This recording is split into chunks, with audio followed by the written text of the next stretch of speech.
হায় হায় রে, কি আর করি, কথায় বলে যার নেই বউ তার নেই কেউ। আচ্ছা দাদারা, আপনার বলুন তো, এই যে যে ঠান্ডা পড়েছে, কথায় বলে মাঘের শীত বাঘের গায়ে, তা এখন আমি কি করি বলুন তো? আজ 1 মাসের উপরে হয়ে গেল, বউটা আমায় ছেড়ে বাপের বাড়ি চলে গেছে। অথচ একা একা না পারে মন বসিতে, কথায় বলে। কি আর বলবো, দুঃখের কথা দাদা, কিচ্ছু ভাল লাগে না। খোকা, এই খোকা, এ কি মা তুমি? কি রে, তুই যে এখানে বসে বসে কি চিন্তা করছিস? এতটা বেলা হলো, কিছু খাওয়া দাওয়া তো করবি। আর কার খাওয়া, কে মা খায়? কেন? মা গো, আমার ভীষণ রোগ হয়েছে। কি হয়েছে? দেখো মা, আমি যদি একবার খাই আর খিদে লাগে না, যদি ঘুমাই শুধু চোখ বুজে যায়, আর উঁচু জায়গায় শুলে ঢাপ করে নিচে পড়ে যায়, ডুব দিলে জলে ভাসিয়ে তোলে। বাবা রে, তোর তো মারাত্মক রোগ হয়েছে বাবা। দেখ, আচ্ছা মা, তুমি এই যে বুড়ো বয়সে এত কাজকর্ম করছো, তা তোমার কষ্ট হয় না? হ্যাঁ, কষ্ট তো হয়। হ্যাঁ, বুঝতে পেরেছি। কোথায় ওষুধ লাগবে? বাবা, বলো মা। এক কাজ কর, তুই কাল সকালে তোর শ্বশুর বাড়ি যা। কেন? দেখ, তুই তো জানিস বৌমার বাচ্চা হবে, এই সময় বৌমাকে একটু ভালো মন্দ খাওয়াতে হয়। আমার বেয়ান ফোন করে বলেছে যে পিঠে বানিয়ে খাবে, তো ওখানে তো দুধ পাওয়া যায় না। আমি 1 হাঁড়ি দুধ জোগাড় করেছি, তুই কাল সকালে দুধের হাঁড়িটা নিয়ে হ্যাঁ যাবি, গিয়ে বৌমাকে দিয়ে আসবি, আর রাত্রে খাওয়া দাওয়া করে সকাল বাড়ি চলে আসবি। ঠিক আছে মা, তাই হবে। আর শোন, তোর আবার তো খাওয়ার উপরে খুব নেশা, ওই পথে যেতে যেতে যেন দুধটা সব খেয়ে ফেলিস না। ঠিক আছে মা, তাই হবে। চলো তাহলে দুধটা দাও। হ্যাঁ চল।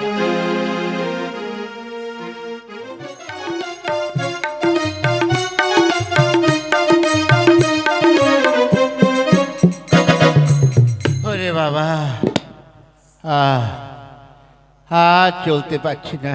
হ্যাঁ, চলতে পারছি না। যাই দেখি ওই গাছের নিচেই দুধের হাঁড়িটা রেখে, আমি দুধের যা গন্ধ বেরোচ্ছে, একে সহ্য হয়? যা কিছুটা দুধ খেয়ে তারপরে যাও যাও।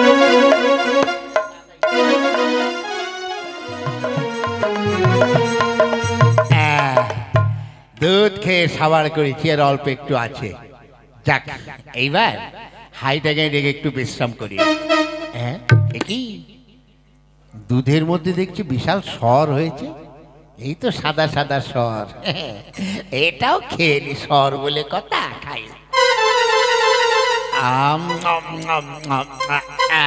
ঠিক আছে, এই যেটুক আছে বলবো মা এটুকে পাঠিয়েছে, যাই।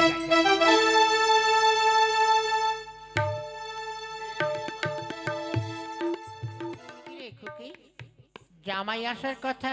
হ্যাঁ, তোমার জামাইকে তো আমি ফোন করেছিলাম, বলছে আমি আসছি।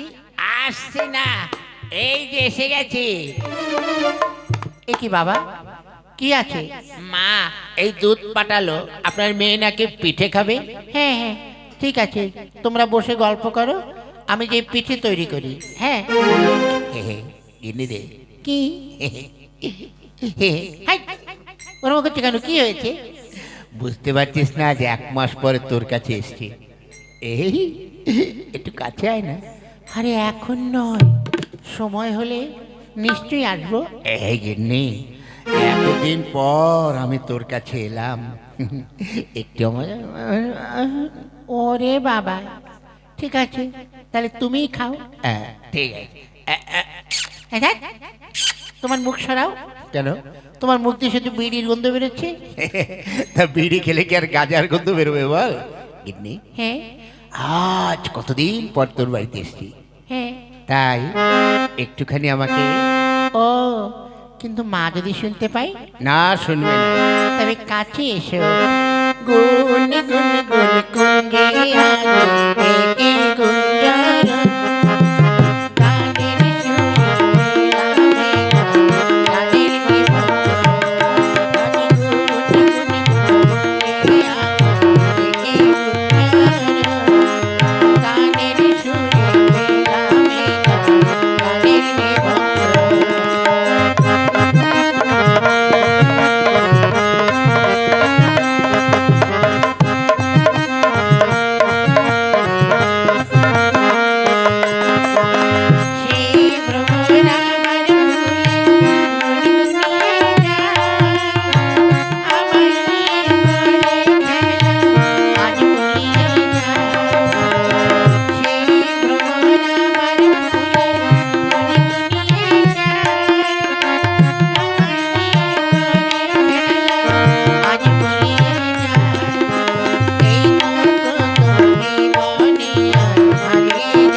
শাশুড়ি মা। কে? রাত্রে খাওয়া দাওয়াটা দারুণ হয়েছে। হ্যাঁ, তা বলছি আমি তো আর থাকবো না, আপনার মেয়েকে নিয়ে এবার বাড়ি চলে যাব।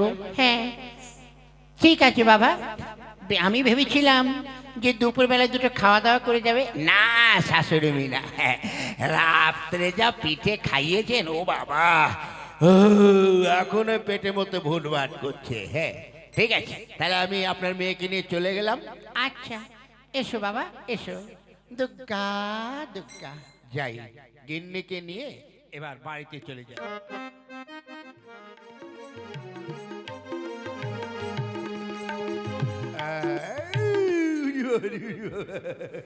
কি হলো? ওরে গিন্নি রে, কাল তোর বাপের বাড়ি গিয়ে জম্মের খাওয়া খেয়েছি বুঝলি। ওরে বাবা, শালা ভিজনে পিঠে, তেলের পিঠে, পুলি পিঠে, কুলি পিঠে, পায়েস, তোর মার গুষ্টি কি না না মামার পিঠে। ওরে বাবা রে, ও মা, কি হয়েছে? ওরে নিম্নচাপ হয়েছে মনে হয়। ওরে আমি আর সহ্য করতে পারছি না। তাড়াতাড়ি যাও, বাথরুমে যাও। যাচ্ছি, এক্ষুনি যাচ্ছি। যাই দেখি। না না, আমি যাই, সকাল সকাল দুটি রান্নার জোগাড় করে যাই।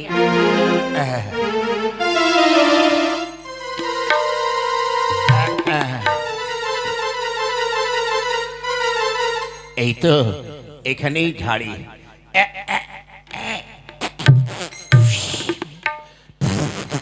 ওরে বাবা, কত রকম ডিজাইন হচ্ছে রে। ও বাবা, একই। হ্যাঁ, শালা পায়খানা তো বেরোচ্ছে না, পিছন দিয়ে এটা কি বেরোচ্ছে? এই বলেছে, গিন্নিকে ডাকি। গিন্নি রে, এখানে। এই কি হলো? ওরে তাড়াতাড়ি আয়, আমার মনে হয় পিছন দিয়ে কি নাড়ি ভুড়ি সব বেরিয়ে যাচ্ছে রে। শিগগিরি আয়, শিগগিরি আয়। আরে কি হয়েছে? দেখ তো আমার পিছন দিয়ে কি বেরোচ্ছে। দেখি। এ কি? হ্যাঁ দেখি। আসতে দাও, বের করছি। হ্যাঁ গো, এ তো একটা হ্যাঁ গো, এই যে টুপি বেরিয়েছে। হ্যাঁ, টুপি। হ্যাঁ এ দেখো, সুন্দর সাদা টুপি বেরিয়েছে। হ্যাঁ ঠিক আছে, তুই ওই পাশে রাখ ওটা। তাহলে গিনি, এবার আমি উঠি। না না না না না, এক্ষুনি উঠো না। কেন? সবে মাত্র তোমার পাছা দিয়ে টুপি বেরিয়েছে, আর একটু বসে থাকো, দেখবে এবার পাঞ্জাবি ধুতি এগুলোও বেরোবে, তাহলে পরে ঘুরতে পারবে। হ্যাঁ আমি যাই। হ্যাঁ না, জোরে জোরে। হি, ওরে বাবারে। হ্যাঁ, টুপি যখন বেরোলো, পাঞ্জাবি ধুতিও তো বেরোনোর কথা। ওরে বেরোচ্ছে না, তা আমি কি করবো? হ্যাঁ, জোরে জোরে জোরে। এই, কি হলো রে? ও মা, তাড়াতাড়ি এসো, মা তাড়াতাড়ি এসো। কি হয়েছে মা?